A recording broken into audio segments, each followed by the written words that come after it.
दर्शकों, आज हम मिथुन लग्न पर चर्चा करते हैं। ये एक कुंडली है मिथुन लग्न की। हम इस पर चर्चा करते हैं। ये मिथुन लग्न है और लग्न में ही इसके चंद्रमा है। चौथे स्थान पर गुरु है, केतु है। छठवें स्थान पर मंगल है और 10वें स्थान पर 12वीं राशि पर शुक्र और राहु है। 11वें स्थान पर शनि है और 12वें स्थान पर सूर्य और बुध है। इस जातक के बारे में हम जानना चाहते हैं और आपको बताएंगे। ये जो मिथुन लग्न का जातक है, इसके लग्न में चंद्रमा है, ये इसे भावुक बना देता है। धनेश होकर लग्न में बैठा है, यानी जातक विचारों में धन का आगमन करता रहता है। विचारों में, हकीकत में धन नहीं मिल पाता, सिर्फ विचारों में ही धन आता रहता है। बस पॉकेट में या बैंक में नहीं आ पाता, क्योंकि वो लग्न पर ही बैठ गया है चंद्रमा। दूसरा, लग्नेश इनका 12वें घर में बैठ गया है।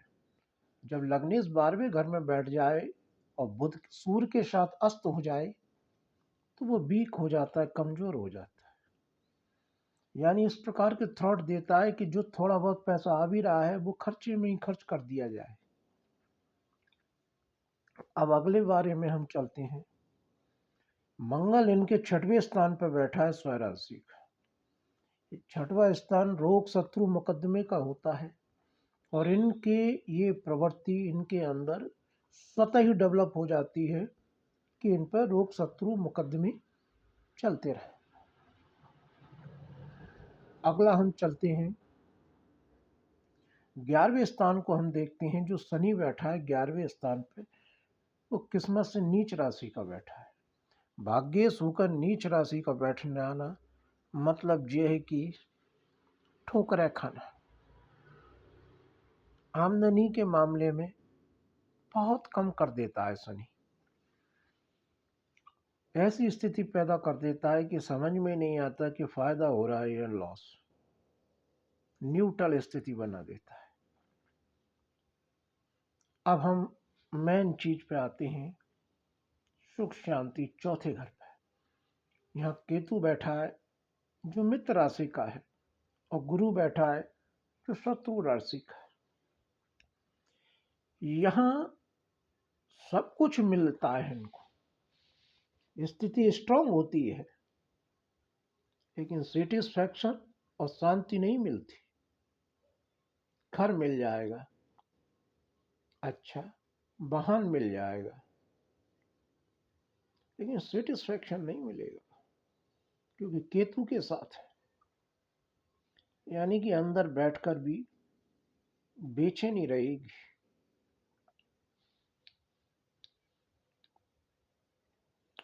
केतु के साथ गुरु बैठा है जो कि सप्तमें व 7वें घर का मालिक है।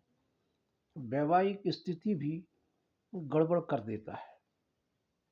बहुत कोशिश करने पे ही मामला संभलता है, अदरवाइज चांसेस टूटने के ज्यादा हो जाते हैं। एक इसमें प्लस पॉइंट है, शुक्र है ना 10वें स्थान पर मीन राशि का उच्च का होके बैठा है, जो पंचमेश भी है।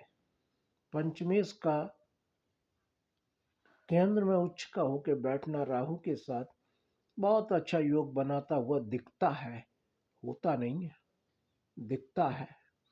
क्योंकि शुक्र है ना द्वादश 12वें घर का भी मालिक है और 12वें घर का मालिक उच्च होके 10वें घर में बैठेगा, तो इसका तात्पर्य एक ये भी निकलता है, या यूं कहोगे ये ही निकलता है कि वो 10वें घर के सभी सुखों का व्यय करने की ताकत रखता है, क्योंकि वो व्ययेश है, खर्चा करने का स्वामी है वो।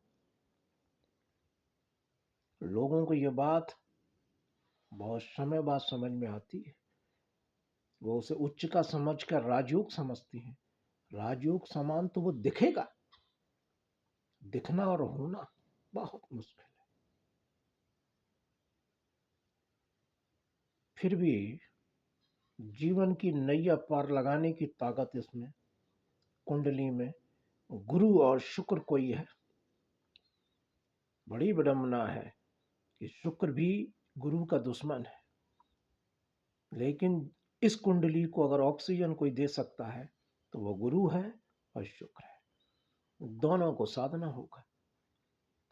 और दोनों कैसे सधेंगे कि एक का तो रत्न पहना जाए और एक की पूजा की जाए,